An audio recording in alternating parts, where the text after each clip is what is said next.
મિત્રો તમારું સ્વાગત છે। મારું નામ ભારતી છે। હું અમદાવાદમાં રહું છું। હું ખૂબસૂરત છું અને મારો રંગ ગોરો છે। મારી સાઇઝ 36 છે। વધુ વાત કર્યા વિના ચાલો સીધી વાત પર આવું।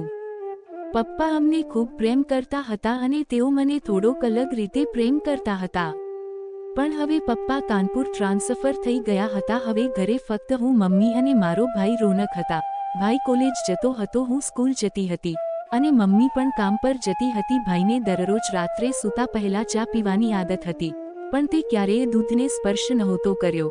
મમ્મી મને સવારે તેના સ્કૂટર પર સ્કૂલે છોડી દેતી અને ભાઈ પપ્પાના સ્કૂટર પર કોલેજ જતો। હું બપોરે 1 વાગ્યે ઓટોમાં ઘરે પાછી આવતી અને ભાઈ મમ્મીના લગભગ 1 કલાક પહેલા આવી જતો।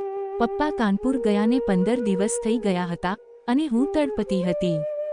મને કોઈની સાથે મજા કરવાનો અને કોઈને મારી તરસ छिपाવવા માટે કહેવાનો કોઈ રસ્તો દેખાતો ન હતો।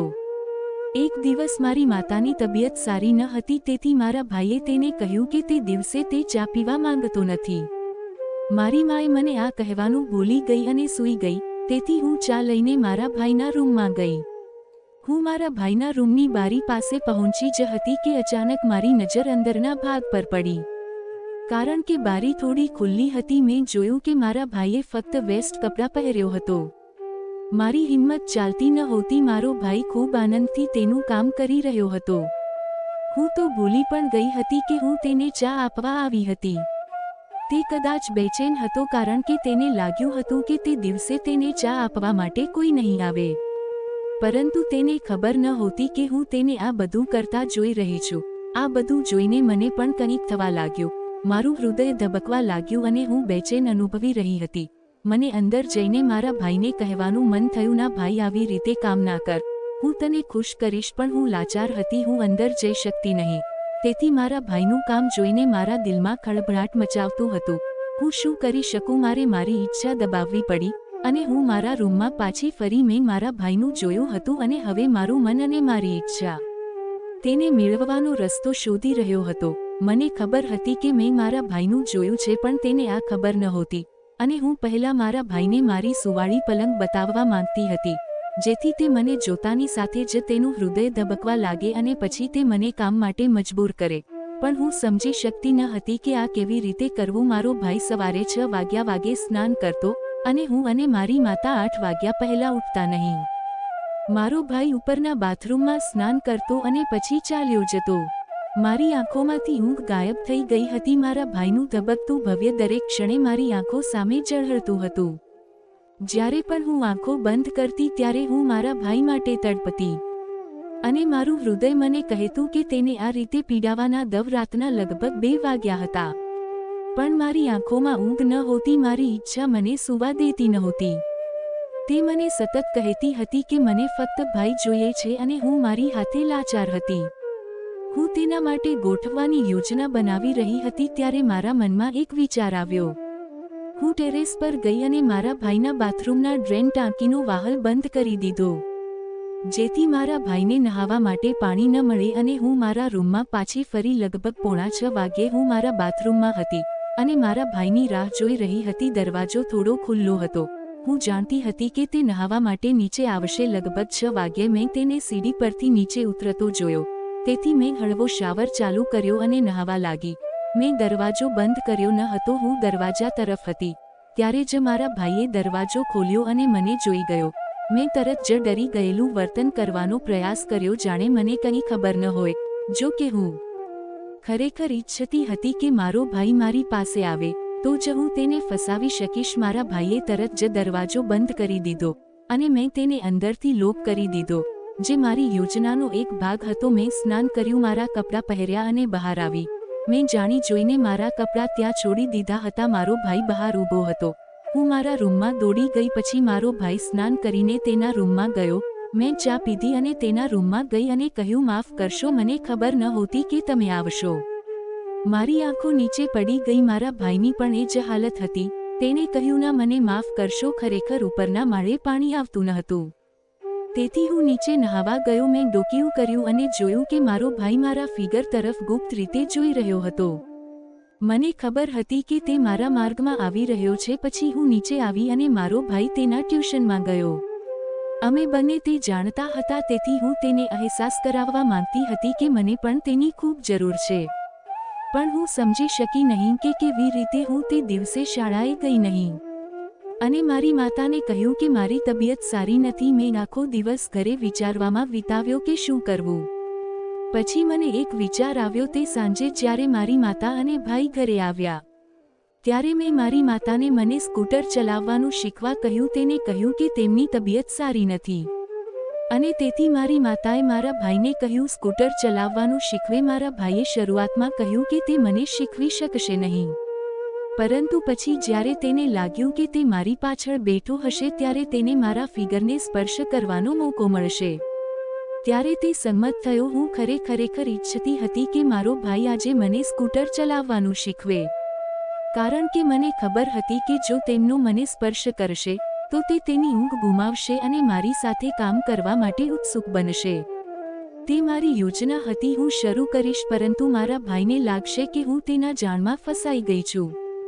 ભલે હું તેને સ્વેચ્છાએ મને કામ માટે દબાણ કરી રહ્યો હતો. ભાઈ પોતાના રૂમમાં ગયો, કુર્તા પાયજામા પહેર્યો અને મને રમતના મેદાનમાં જવાનું કહ્યું, જ્યાં તે મને શીખવશે. હું સ્કર્ટ પહેરીને બેઠી હતી અને મારા પગ ફેલાવીને બેઠી હતી. જ્યારે પણ તે સહેજ પણ બ્રેક લગાવતો ત્યારે હું મારા ફિગરને તેની પીઠને સ્પર્શ કરાવતી. ભાઈએ જાણી જોઈને બ્રેક લગાવી અને હું તેને મારા સ્પર્શથી દૂર કરી દેતી, પણ વાત અલગ છે. મારી ઈચ્છા પણ એ વિચારથી જણજણાટ કરી રહી હતી કે કદાચ તેનો સ્પર્શ કરવામાં મજા આવશે, અને હું ફક્ત આ વિચારથી જ ઉત્સાહિત થઈ રહી હતી. પછી અમે રમતના મેદાનમાં પહોંચ્યા. ભાઈએ મને સ્કૂટર ચલાવવાનું કહ્યું અને તે મારી પાછળ બેઠો. હું પહેલેથી જ સ્કૂટર થોડું ચલાવી રહી હતી. ભાઈ પહેલા બેઠો અને હું તેના શરીરને સ્પર્શ કરીને બેઠી. મને મારા શરીરને કંઈક સ્પર્શતું લાગ્યું અને તે સાચું હતું, જે મારા ફિગરથી સ્પર્શથી ધબકતું હતું. જ્યારે મેં હેન્ડલ પકડ્યું ત્યારે મારા ભાઈએ પણ મારા બંને હાથ નીચે હાથ મૂકીને હેન્ડલ પકડ્યું, અને જ્યારે મેં સ્કૂટર ચલાવવાનું શરૂ કર્યું ત્યારે મારો ભાઈ રોનક મારી થોડી નજીક આવ્યો. હવે તેને પ્રેમ કરવા માટે મરી રહી હતી. જો મેં મારી જાતને આટલી જલ્દી ઓફર કરી હોત તો મજા આવેત, અમારા બંનેની વેદનામાંથી આવતી ન હોત. પરંતુ હા, સ્કૂટર ચલાવતી વખતે મેં ચોક્કસપણે ભાઈને ઘસીને સંદેશ આપ્યો કે મને તે ગમે છે. ભાઈએ મને લગભગ 1 કલાક સુધી સ્કૂટર કેવી રીતે ચલાવવું તે શીખવ્યું. પછી અમે ઘરે આવ્યા. બીજા દિવસે શુક્રવાર હતો અને મારી માતાને શનિવારે રજા હતી, તેથી તેણે કહ્યું કે તે શુક્રવારે સાંજે કાનપુર જઈ રહી છે તારા પિતાને મળવા. તેથી મેં કહ્યું કે હું પણ જઈશ, પરંતુ તેણે કહ્યું ના, તું તારા ભાઈ રોનક સાથે રહે. આ સાંભળીને હું ખુશીથી બૂમ પાડવા જતી હતી, પરંતુ ખૂબ જ મુશ્કેલીથી મેં મારી જાતને કાબૂમાં રાખી. વિચાર્યું કે કદાચ આ દિવસોમાં મારો ભાઈ રોનક કામ કરશે અને હું આ તક જવા દેવા માંગતી ન હતી, કારણ કે મારી માતા સોમવારે આવશે. તેથી મારી પાસે મારા ભાઈ સાથે અને તેની સાથે કામ માટે અને સંપૂર્ણ મજા કરવા માટે લગભગ 3 દિવસ હતા. જ્યારે મારા ભાઈને આ વિશે ખબર પડી ત્યારે તે પણ ખૂબ હસ્યો, જે ફક્ત મને જ લાગ્યું હતું. રાત્રે માતા તેના ભોજન માટે તૈયાર થઈ રહી હતી અને હું તેની સાથે બેઠી હતી ત્યારે ભાઈ પાછળથી આવ્યો અને મેં જોયું કે તે મારા ફિગર તરફ જોઈ રહ્યો હતો. મેં થોડું શરમાઈને જોયું. પછી રોનકભાઈએ કીધું, મારા તરફ જોઈને કહ્યું કે મમ્મી, મારે આજે દૂધ પીવું છે, અને તે પણ તાજું અને ફ્રેન્ચ. પછી મમ્મીએ કહ્યું કે તને શું થયું છે? તું દૂધ નથી પીતો અને આજે તું દૂધ માંગ રહ્યો છે. પછી તેણે કહ્યું કે હા, હું પણ દૂધનો સ્વાદ ચાખવા માંગુ છું. તેથી મેં કહ્યું કે ઠીક છે ભાઈ, હું તને કાલે દૂધ આપીશ, અને તે પણ એકદમ તાજું. અને મેં માથું નીચું રાખીને હસીને કહ્યું કે હું બજારમાંથી લાવીશ. પણ તે મારો ઈશારો સમજી ગયો. જ્યારે મારી માતા રાત્રે મારા ભાઈ માટે ચા લઈને આવી ત્યારે હું લગભગ 15 મિનિટ પછી ઉપર ગઈ અને જોયું કે બારી ખુલ્લી હતી અને મારો ભાઈ પલંગ પર સૂતો હતો. તેનું માથું બારી તરફ હતું અને તેના હાથમાં મારો ફોટો હતો અને તે ગાંડાની જેમ તેને ચુંબન કરી રહ્યો હતો. આ જોઈને હું હસી કે મારો ભાઈ મારા માટે પાગલ થઈ રહ્યો છે. હવે તે મારી સાથે કામ નહીં કરે ત્યાં સુધી આરામ કરશે નહીં, અને હું પણ તેના દ્વારા ત્યાં સુધી આરામ નહીં કરું. પણ મારી માતાના ડરથી હું નીચે આવી ગઈ અને આખી રાત ઊંઘી ન શકી. મારો ભાઈ પણ ઊંઘી ન શક્યો. સવારે મારી માતા ઉઠી અને તેના કામ પર જવા માટે તૈયાર થઈ. તેથી હું તેની પાછળ શાળાએ ગઈ. જ્યારે શાળા 1 વાગ્યે છૂટી ગઈ ત્યારે હું શાળામાંથી ઓટો લેવા માટે બહાર આવી. અને મારા ભાઈને મારી રાહ જોતા ત્યાં ઊભો જોયો. મને સમજાયું કે તે હવે વધુ રાહ જોઈ શકતો નથી. તે ફક્ત મને ઘરે લઈ જવા માંગતો હતો અને મારા આનંદનો કોઈ પાર ન હતો. આજે મને સંતુષ્ટ થઈ જશે. આ તનિક માટે થોડી શાંતિ મળશે.